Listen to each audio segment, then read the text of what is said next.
Welcome back to A Fine Time for Healing, a place where your physical, emotional, and spiritual well-being are all that matter. So put your feet up, relax, and enjoy today's show. Metaphysicians talk about the importance of the higher self, the part of us that knows our life's purpose and spiritual potential, and sends us messages in the form of love, wisdom, and inspiration.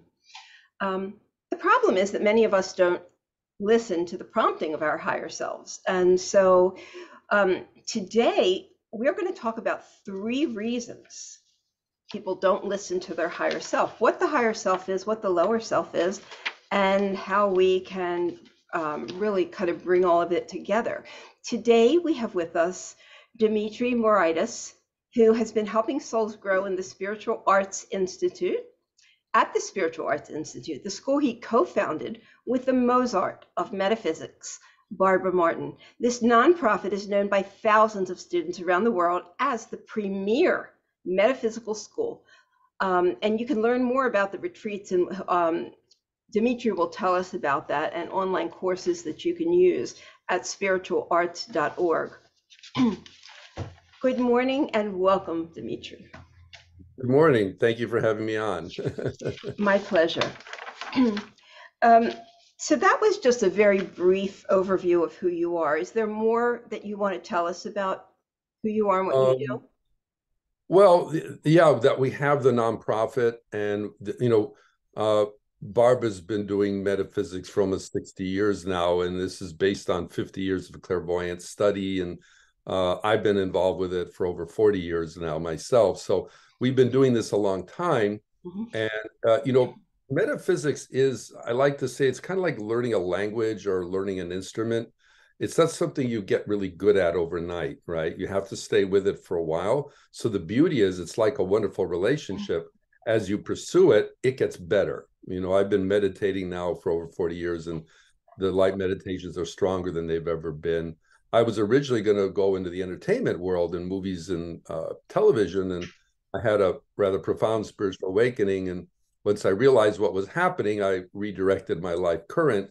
And soon after that, I met Barbara. She became my teacher. But then we also realized we both loved to write. So we started writing books and then organized the Institute.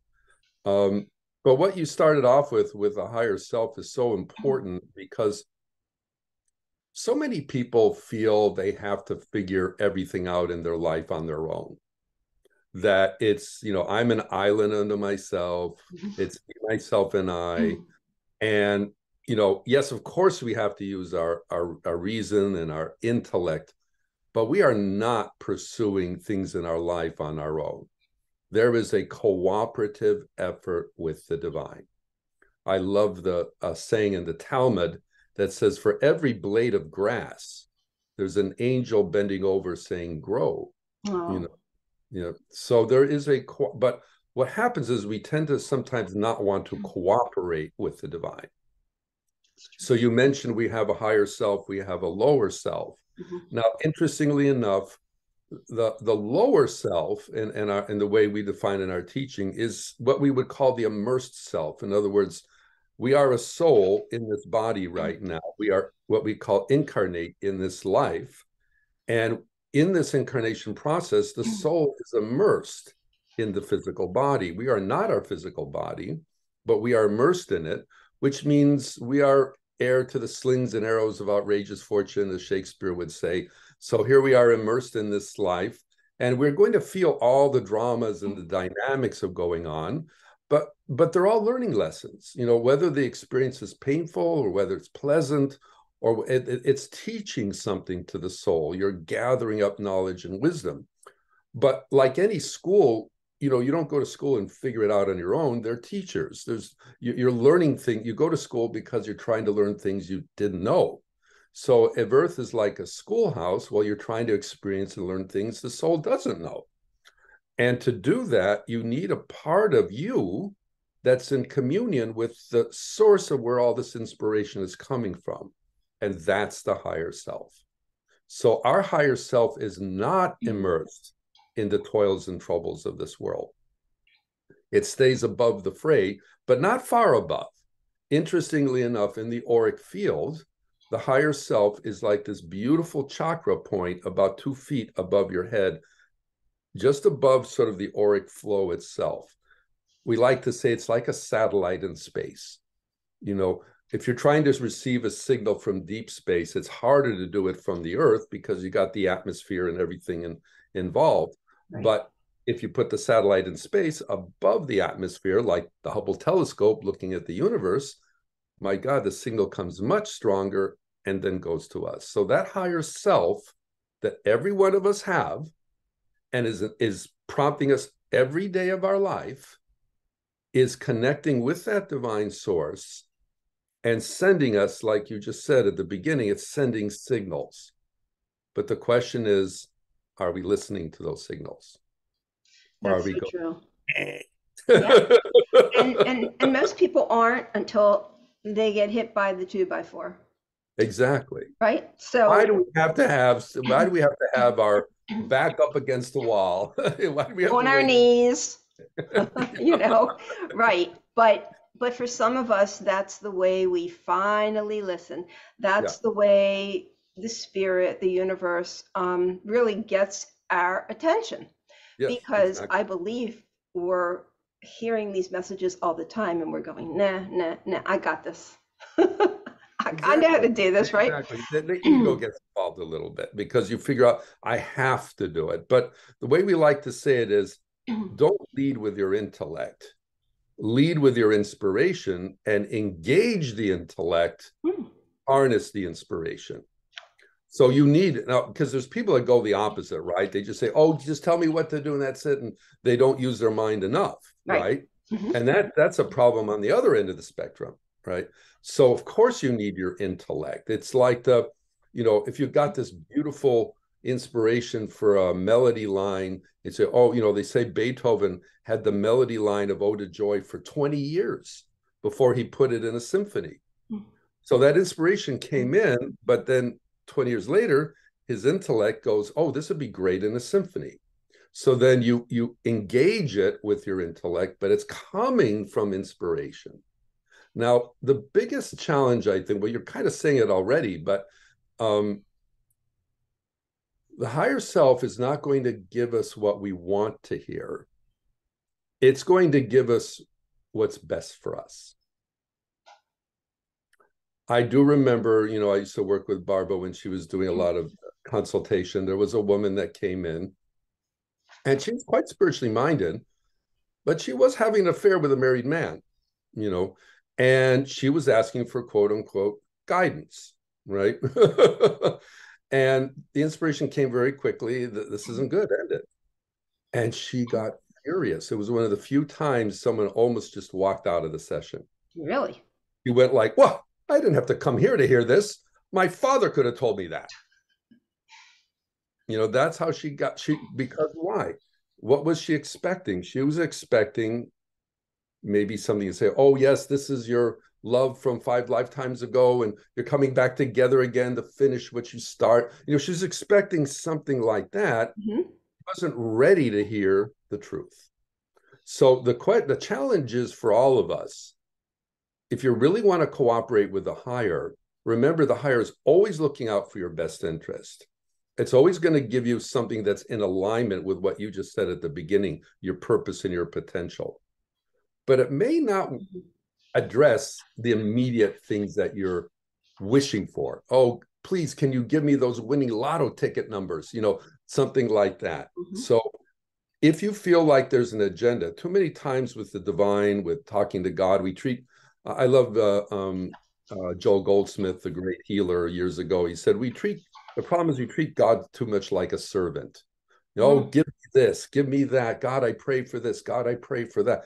God is not a servant, right? So rather than saying, oh, what do I feel like doing today?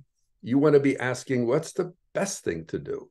I remember what was a little while ago, it's a simple thing. And, I had to make this phone call and I was saying, oh God, it's probably going to be a little contentious. I don't think I want to make it. And again, I have trained myself to listen to the higher, and right away it came in, just call, right? And I did, and it was fine. it was a great conversation. But if I hadn't listened to my higher, I would have gone, I'm not going to do this. So have a little guts, you know. Now, some people will say, how do you know if it really is the higher or not just your little brain box, you know, swirling around with ideas? Right. And another mistake we make is we often want the giant sign in the sky that says, this is the way to go, you know. Right. And I believe, I love the line in, you know, in the Bible, it says it's the still small voice within. The real voice of the divine doesn't start as a loud shouting match. It starts as that still small voice. So the other thing you've got to do is you got to quiet the brain box. You got to quiet the monkey mind. If you got too many thoughts running around in your head, and boy, today we're constantly inundated with information and ideas. It's hard to turn it off. We gotta get away from this thing every once in a while, you know, so that the mind can be still. The ancient saying is, be still and know I am God. Then you can really hear that inner voice. And then, yes, you do have to try it out. If you get into that quiet state and you really feel the sense of calm and peace and, you know, try it. Now, if it didn't work out, then yeah, maybe it was just your own ideas. But very soon, it's kind of like a radio, you know, at least in the old days, the radio station, all the different frequencies. Right. Got the frequency of the emotions, the frequency of the instincts, frequency of your parents from the past, frequency of your colleagues, and frequency of your own intellect, and then that frequency of the divine. And then as you start to listen, you go, no, this is the station where the divine is.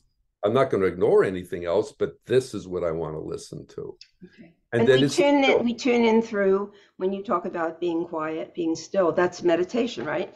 yeah, that's a great way to do it. The beauty about inspiration, now that this is the other thing about inspiration. Well, first of all, yes, let me back up. We strongly recommend daily meditations. They don't have to be 2-hour chants on a mountaintop, even 20 minutes a day. But and it's not meditating while you're driving to work. You know, this is the physical body is still. If you're living with other people, you say, look, unless the house is burning down for the next half hour, please leave me in the quietness of what I'm doing. And you are getting in tune with the inner part of you. And that builds and accumulates over time. Sometimes the inspiration will come right then, but other times you've laid the groundwork. And if it doesn't, you say in meditation, I hold to the knowing that this will come, that the knowledge will come at the right time, because there is a timing of how inspiration comes in. You could be, again, driving to work and suddenly, oh, yes, now I got it, and then go for it. So the other thing is you have to be receptive. Now, I learned this a little bit, you know, as an artist and a writer. You really don't know when inspiration is going to strike you. And it's almost like you have to have an antenna out there. And wherever you're at, whatever you're doing, once it does start to flow in, listen to it. The divine does not do this out of curiosity, doesn't do it casually. And when the inspiration comes in, the expectation is you're going to do something about it. You are not going to just shelve it and deal with it later. There's a timing of when to do it. So the beauty is, the other question is, are you in divine time? If we are walking to the drumbeat of humanity and all the stresses of that, how can we be in step with the divine and the rhythm that the divine walks in? You know, we're working now in an updated edition of the Change Your Aura book. And one of the chapters we're adding is on the rhythms of the aura. The aura moves. The aura has different rhythms within it because our life has different rhythms. So you're not just building the energy to change your life, you're building the energy to set the rhythm of your life. So another question to ask is, are you moving in, do you feel like you may not have all the answers to life solved, but do you feel like you're walking in spiritual time? Do you feel in harmony with the different parts of your life, even if some of the parts are not perfect yet? Right. If the answer is yes, you're in good shape. If no, get that ship steady. So, first of all, for those who just think we are all that we are right here, right now, when we're done, we're done. How do you define the soul? That's an amazing question. Look, we're going through a very interesting time as a humanity, right? We're seeing all these technological wonders. The materialistic mindset is probably stronger than it's ever been because we seem to see these results of that with all the, we're talking now through computers and things like that and all of that. At the same time, there's more people interested in spirituality than ever before. So it seems to be these two trains that are kind of streams of thought that are moving at the same time. The first, like you said, oh, it's just atoms bouncing around the universe. That's it. There's nothing else.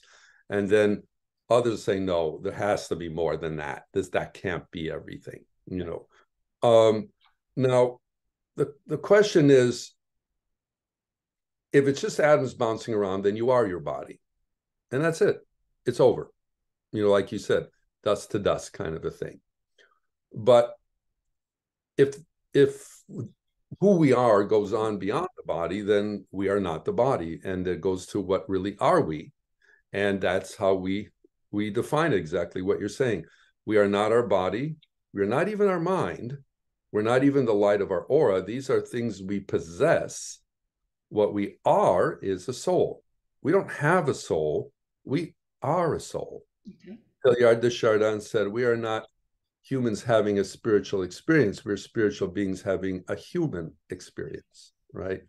So the soul is the core of who you are. Now, that soul is life. It's an individualized spark of life. Now, why that's so important, again, and look, science has done some amazing things, right, in terms of increasing quality of living and so many discoveries. But one of the big errors they have made is they have attempted to reduce life to a happy accident. Oh, yes, there was this primordial ooze ages ago, and there was this electricity, and it kind of stirred the amino acids together, and suddenly there was life, kind of like the Frankenstein, right? You plug together different parts of a body, you charge it with electricity, and suddenly Frankenstein's alive.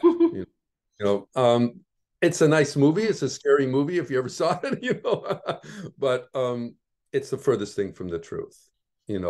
The truth is the most precious thing there is in the universe is life. Everything springs from life. Everything. And you are, and I am, this individualized spark of life. And here's the other mind blower, that life is eternal. It's without beginning or end, which means our soul in some way has always existed and it always will. It may not always exist in the human experience, but it will always exist. The Kabbalists teach the stone becomes the plant, the animal, the man, the God, So that idea that there's this evolution of the soul, which is what our focus is a lot at the Institute, is the soul is becoming more aware of its own inherent divinity through the experiences of life. You are becoming more aware of your soul. Now, in the Hindu philosophy, the whole idea of enlightenment is to wake it up to the truth of who you are. I am that. I am part of the immortal. And when you break the world of Maya, they call the illusionary perception of life. So the Hindu faith would say, those that believe in just the material universe are in the world of Maya. They're in the world of illusion, meaning not that they're walking around, hypnotized necessarily, but if you've defined the universe as just physical, it's like looking at this one narrow band of the full spectrum of life and saying this is all there is to life. And that's an illusion because it's not true.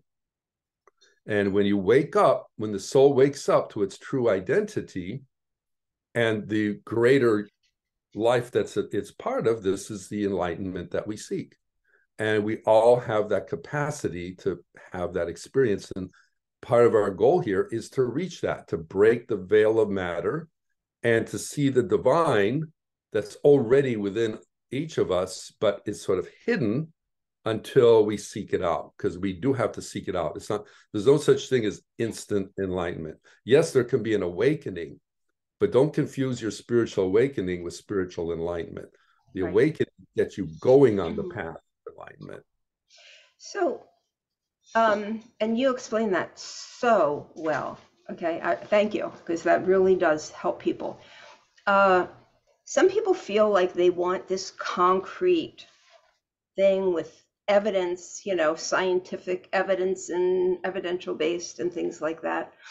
And I think this is what throws people off. And the other thing is that many people are about control. They do believe they control the way their life goes. Now, in a sense, we do.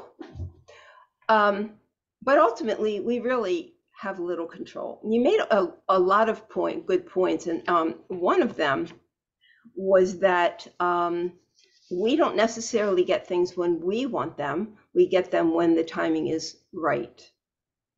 And, I know this was something I had to learn, because I used to scream at the universe. I used to scream, when am I going to get my answers? When am I going to get my answers? And finally I gave up. I'm like, okay, I'm not going to get them. Then I got them. Then I got them. So they were not ready to come to me when I thought I needed them. So that's very important. Timing is absolutely a factor here. But we have to relinquish our control. Why is that so hard for us to do? Well, okay, so a couple of things you said there also about the scientific evidence, but let's take that second part first. We do have free will. We are not robots. We are not automatons. We can choose to walk the path of light, or we can choose not to. And the reason for that is another quality of the soul is it's inherently creative. The life wants to express itself by its very nature. You cannot be creative and expressive if you're forced to go down one path. They say, for example, angels have no free will. Of course they do. They're doing what they do out of love, not because they have to do it. It's not that severe there. But we are not islands unto ourselves. Your life, my life, it's not just about us. We are in this cooperative effort together. There is a divine plan. I like to think of it like, well, if we're all here together to build this beautiful cathedral, not everybody can be the architect. Not everybody can be the stonemason. Not everybody can be the stained glass maker. We all have to take our part in the divine plan. And when we do that, there will be one of the keys that you're doing that is this sense of satisfaction, is the sense that you're in step, and a sense that you're doing what you need to do. There's a lot of wonderful things to do in this world, and we can get distracted with those things, but there's nothing more satisfying in life than completing your purpose and fulfilling your potential. If you do those two things, even if you don't get to go to every country in the world, try every wine in the world, whatever it is, you will feel, I did it. I accomplished what I need to do. And you kind of know that. You kind of know that. Oh, you absolutely. You feel that, there's a wonderful story that was told that there was someone we knew that, accomplished a lot, earthwise, achieved great wealth and all of this. And, assumed in that achieving that would bring, a great sense of satisfaction. Now, of course, there was a satisfaction, but the report was there was also the sense of emptiness. Oh, wait a minute, this can't be all there is. Person achieved it rather young, right? So it's still a lot of life to live. So we can hit certain marks in our life, but if the spirit part of us is not being satisfied, we're always going to feel like something is missing, because we're not physical beings. We're spiritual beings. Now, of course, you want to make sure there's a roof over your head and you're taken care of and all those things. But at the same time, are you taking care of your spiritual nourishment? Because if you're neglecting that, it doesn't matter what riches you have, what fame you have, you're going to feel a sense of something's missing in your life, because there is. Do you think that our experience on Earth School is a difficult one? Oh, of course. Yeah, of course. But another thing the inspiration tells us, this is because it's challenging. This is also one of the best places to grow spiritually, and one of the fastest, because it's just like, think if you're working out in the gym to exercise your muscles, how do you strengthen your muscles? With resistance. If you're only doing these little 10-pound weights, you're not going to get very strong. But if you say, no, I'm going to push it, I'm going to push it, push it, push it. Why are you doing that? You're deliberately pushing yourself because it's going to what? Make the muscle stronger. And what has to happen? The muscle literally has to tear a little bit. And as it repairs, it has become bigger and stronger. So yes, the very, the tough things you're going through are the very things that are forging your spiritual metal. Metal is forged in fire. The fire thing's hot, the hammer is hitting it. Mm-hmm. You can take it. Your soul can take it. Don't. What we don't want to do is play the blame game. Everybody else is to blame for my troubles, or, oh, woe is me. Look at what I'm going through. Oh, it's so terrible. You want to avoid all those things, right? You want to. I love the Chinese symbol. The for crisis is the same symbol as opportunity. Mm. So a crisis is an inflection point. So yes, if depending how you handle it, it can lead to disaster or it can lead to great opportunity. So the choice is yours, and do your best not to take the gloom and doom scenario of life, that everything is falling apart and the world is what's the point and all of that kind of stuff. Mm-hmm. There is a point.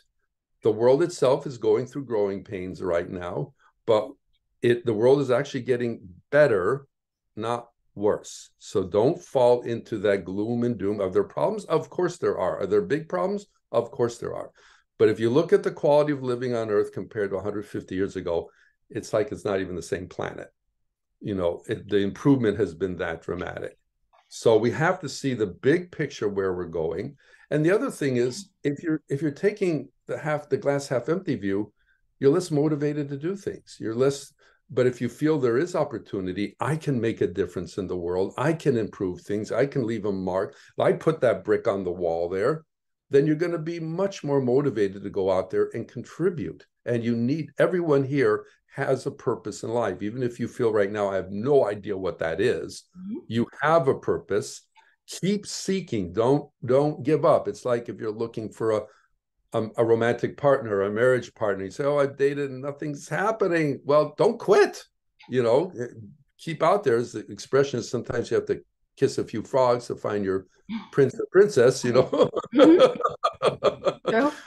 But you have to play that. You have to be in the field. You have to give it a shot. Right. Yeah.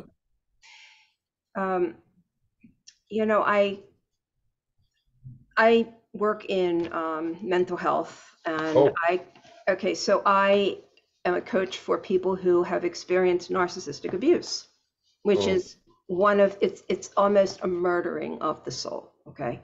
And I have to help people find their way back to where they were. And a lot of times people will say to me, and I actually had this mindset many years ago, okay, so based on the trajectory of my past, I'm just going to have one problem after another. And okay, that's what this life is going to be about. A lot of people think that, and they don't understand how much life can change and how quickly that can happen. And you just don't know how, because there are things come into our lives that are so unexpected, and situations come together that we could have never figured out how that would happen. So things just do. But I always say to people, yes, life is difficult. This is the hardest university you will ever attend. And because of that, I don't believe as souls we come here alone, because I don't think that the spirit world would let that happen. We can't come here alone. It is way too challenging. So when people feel lonely, they feel like they're at the end of the rope or whatever, I'm like, you are not alone. I really hope people get that concept, because that saved me, okay? Knowing that I got all this help. Right. Okay? I'm not here alone. Right. Boy, there's a lot there. Well, one thing to hopefully today can help a little bit is, please don't identify who you are by your experiences. Experiences are simply that, experiences. They're not you. We go to a party also and we say, well, what do you do? And you say, oh, I am a doctor. I am a lawyer. I am a sailor man. No, those are things you do, but they're not who you are. You are that immortal spark of life. And that spark is inherently precious. So one of the quotes from the higher is, if one soul were missing, creation would not be complete. So you're not just important to life, you're indispensable. Now, yes, life can be hard at times and it can sort of beat us up, if you want to call it that. But another thing to struggle or to strive for is to realize it really isn't so much what's happening in my life that is the measure of my worth or my spiritual maturity. It's how I'm dealing with life's challenges. That's what you want to look at. So if you are feeling like either you're not accomplishing or you didn't get a fair shake early in life, yeah, you want to say, first of all, like you said, you're not pursuing things alone. The divine is always there in a loving, unconditional way. But at the same time, you need to be looking at, well, what do I need to accomplish in this world? Because there's also a fear that comes into the picture, right? If I say, oh, I can't do this, it's also a way of saying, oh, that sounds scary to me. You know, I knew somebody in the showbiz world, such a talented person, but he kept sabotaging his own success. And it was clear after a while that it was really fear-based. He didn't think he could do it when everyone around him was saying, of course you can. And he's afraid of failure. Yeah, yeah. And don't be afraid of rejection, right? Yeah, rejection, fail. Look, this is some of my showbiz stuff. A friend of mine, she was trying to be a stand-up comedian, and one of the kind of experienced hands in the field said, look, if you're not willing to get up on that stage and bomb 30 times in a row, don't even think of being a stand-up comedian. If you're not willing to get the tomatoes thrown on your face on that stage, right? Because it takes a while. Jim Carrey, the famous, comedian, said in the beginning, I was the opening act for Rodney Dangerfield, and I bombed every night on that stage. But in the wings, I could hear Rodney laughing.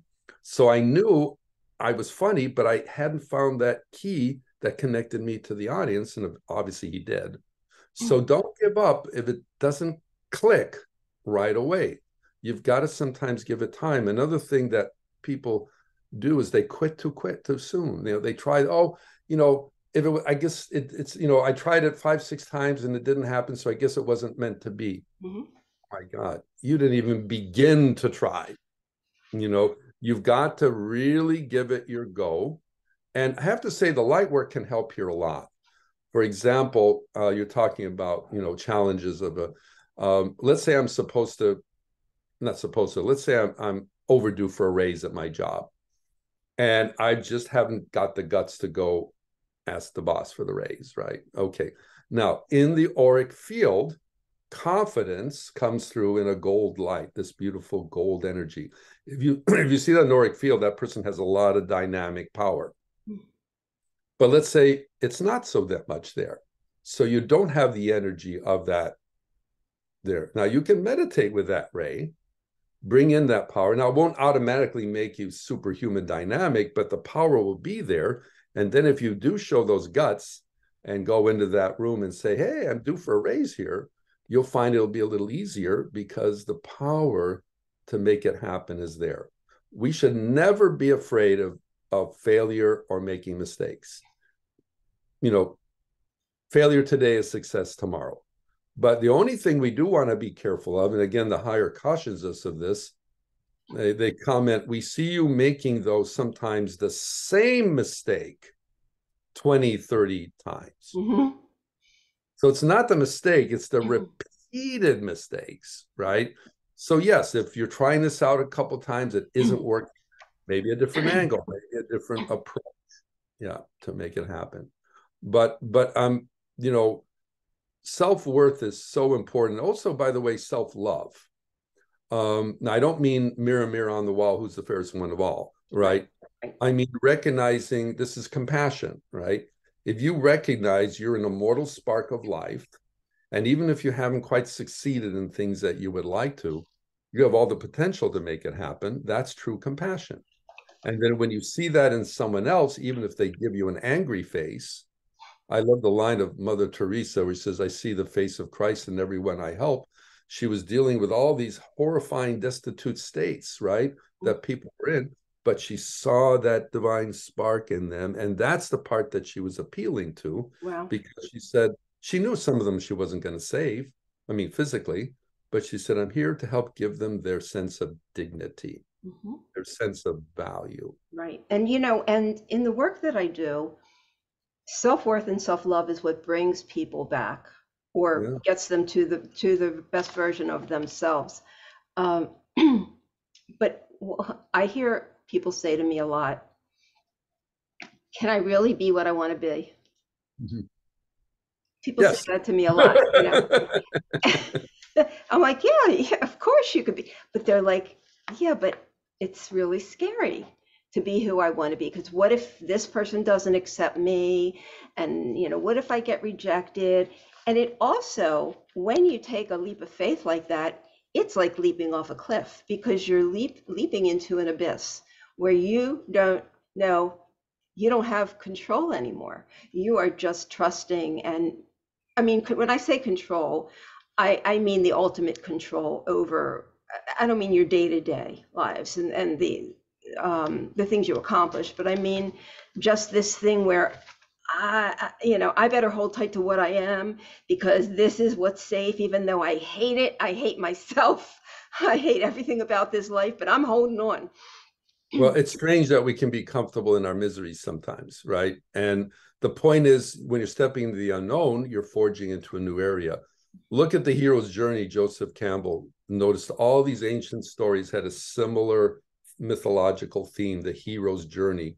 And those journeys are very difficult, and you always don't know the result till the end. Look at the Lord of the Rings. I mean, the story's simple. Try to get that ring and throw it in a volcano, right? And there's 3 movies that make that happen. You think up to the very end, it's not going to happen, but you've got to forge through it to give it the chance to try to make it happen.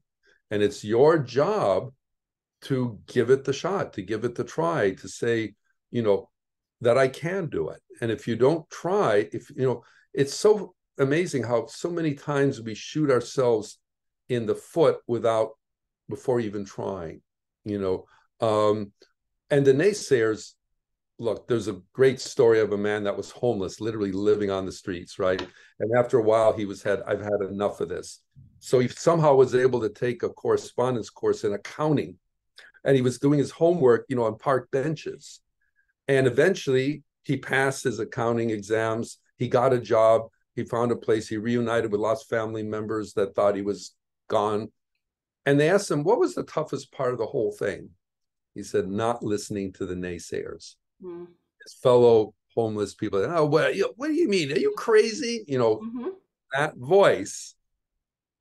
Don't answer to those people. Just calmly and collectively keep pursuing what you want. You don't have to broadcast what you're doing all the time, right?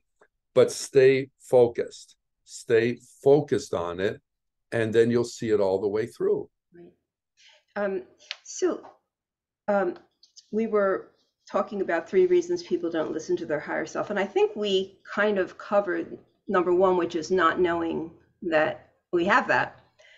The second one is difficulty telling which one is speaking. And, you know, I've learned over the years to be able to recognize when a message is coming in because it certainly sounds and feels like my thoughts, right?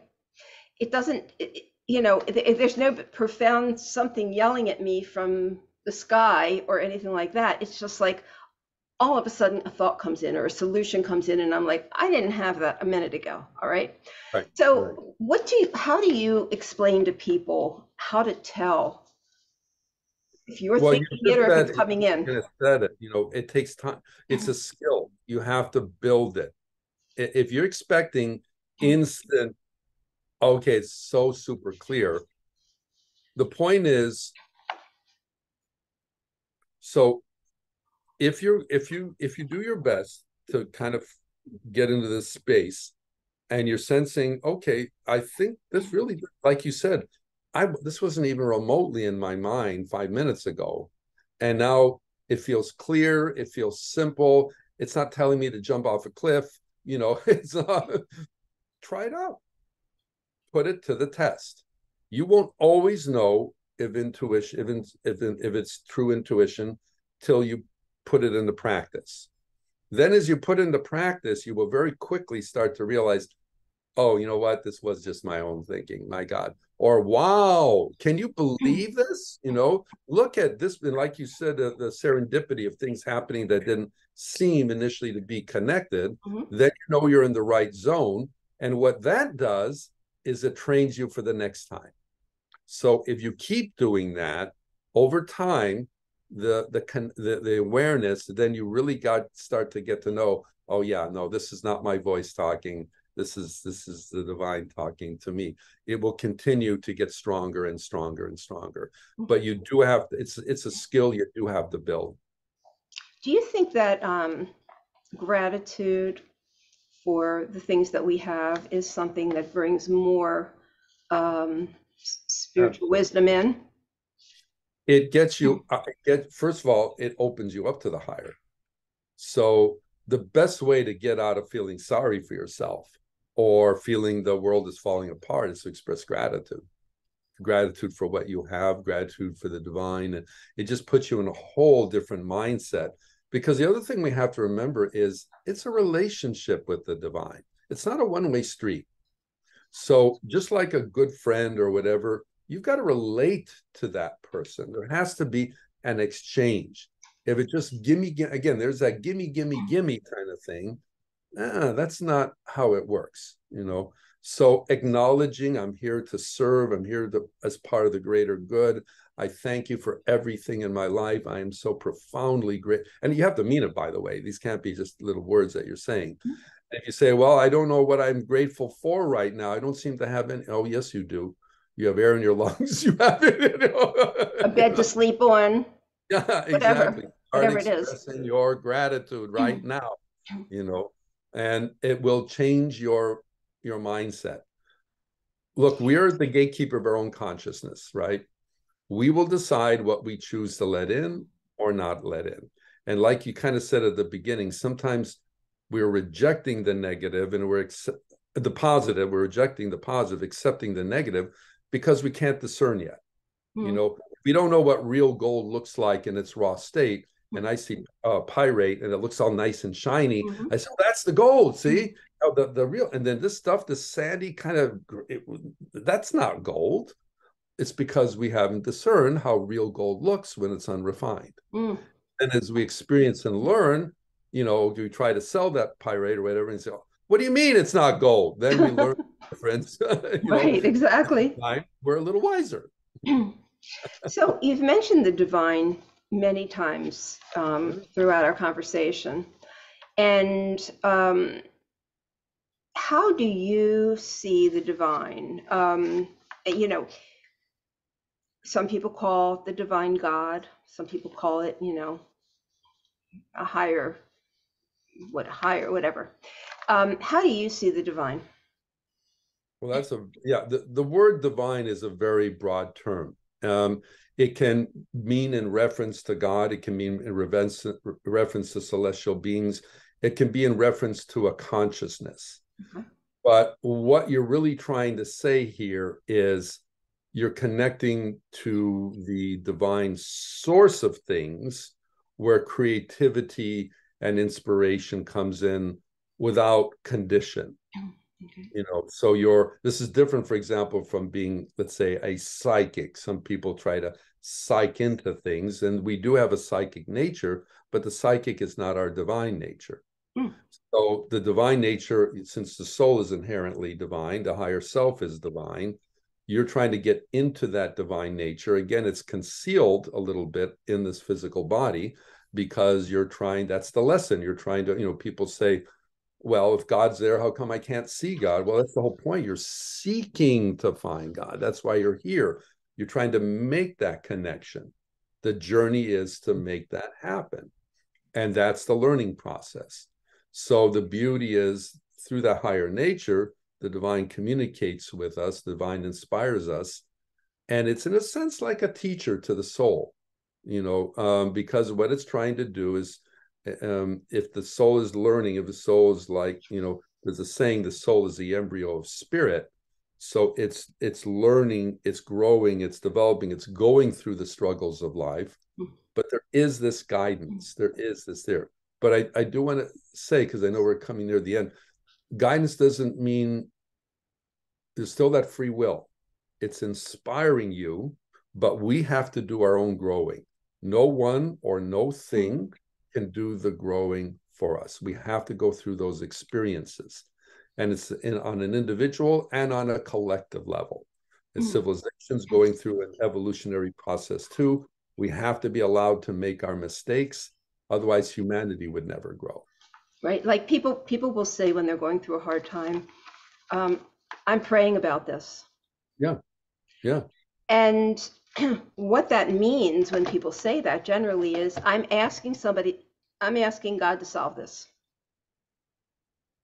I'm asking God to solve this problem without me having to do the hard work. I'm praying that take this from me. Oh, if you pray and don't do anything, then yes, yeah, that's exactly. If you pray and don't do anything, that God's just going to solve all the problems. And I say, no, God is chomping at the bit, or the divine is chomping at the bit, waiting for you to do the work. That's the guidance you're getting. But I think people get mixed up there. Right. Well, it's the old joke, right? The guy's drowning and the boat comes to save him, says, don't worry, God's going to save me. And the plane comes in and says, come on, jump on board. No, don't worry, God's going to save me. And eventually he drowns, he goes to heaven, and God says, he says to God, why did you save me? Well, I sent you a boat, I sent you a plane. What else do you want? There it is. Perfect. That's exactly what I was saying. Yeah. Praying, when you want to call in that energy is a completely different thing than Well, let me just say one thing real quick, because this is hitting a very crucial point. Prayer and meditation are two complementary activities. So the real purpose of prayer is to connect with God for the sheer joy of being with God, not for getting your answers solved. All right. You have to connect with the divine, and you have to reach out, and prayer is the way to do that.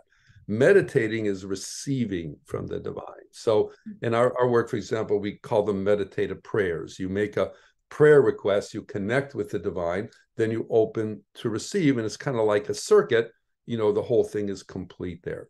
But prayer, we should all be praying, but not like you're saying, not praying like God is the servant, but like, God, I'm praying because I need to feel close to you. There are times where we don't feel that closeness, right? So we go into prayer to feel that. Barbara, she was raised, her father was a Greek Orthodox priest, and she was in church one time, and she was watching this woman in fervent prayer, and she saw this beautiful angelic being coming near her, and there was this kind of ecstatic exchange. Now, the woman couldn't see it, but she realized it isn't even my father at this point. It isn't even the church itself. This woman is just expressing this profound connection with the divine, and the divine is responding. And that's the connection you want to have. It's beautiful. It's beautiful. So yeah, I'm glad that you explained it that way. I think when you say free will, we have things we have to do, and the harder they are, the more growth we're going to have. And I always say to people, when you smack into that wall that you think you can't get around, over, or through, it's one of the things you came here to do. Those are the hard things. When you hit up against those really hard things, that's one of the things you're here to learn, right? Yeah. It's not easy at times. And we will have sometimes those night of the souls where, sometimes it will feel like there's no dawn yet. It sounds corny, right? That it's darkest just before dawn, but there's some truth to those things. Okay, you may have one of these dark moments, but the dawn will come. And again, you need to almost do your best to prepare for that. But when the dawn does come, you are a different person. Mm-hmm. You're a little bit stronger. You're a little bit now more mature. You're a little bit more aware. You've learned something through that struggle. Right. Yeah. Beautiful. Thank you. So I think I mentioned your website when we started. Okay, spiritualarts.org, that's your site? Yes. Yes. Okay. And when people go to your site, what will they find? Well, we have 3 ways you can connect with us. You can join. We have many books you can buy, events you can join, or a training program. We have this beautiful, we call it the 7 Spiritual Arts Program. And it really does help train you for the spiritual rigors of life, the challenges that you have, but how to approach them spiritually. You know, you have the 7 liberal arts, was about the intellectual rigors of life, preparing for that. But we have so much going on with the soul. How do you handle, like you said, when you do feel like you're hitting a wall? What are some spiritual tools to help you, work with that? Mm-hmm. And that's partly what we teach. Yeah. And if only our children were taught these things. Say that again? If only our children learned these things. Oh, yeah. Well, Young. I do have to say this, we've been, it seems like more and more younger people are smarter about these subjects. And I think we are getting new generations are bringing some very, I have a lot of hope for the future generation. Mm-hmm. Yeah, I agree. Well, it's and the book that you were talking about when we first began talking, that you asked me if I had, what's the name of that book? Oh, yes, that's our latest, Heaven and Your Spiritual Evolution. Okay. It's about the idea you don't go to heaven, you grow to heaven. There's an evolution process to get there. All yeah. Right. This has been fantastic. Thank you so much, Dimitri. I've really enjoyed talking with you. Likewise, I really enjoyed it. Okay. Well, have a wonderful day. Keep doing what you're doing. It's great. You too. You too. Thank you. Thank you. Okay. Bye-bye.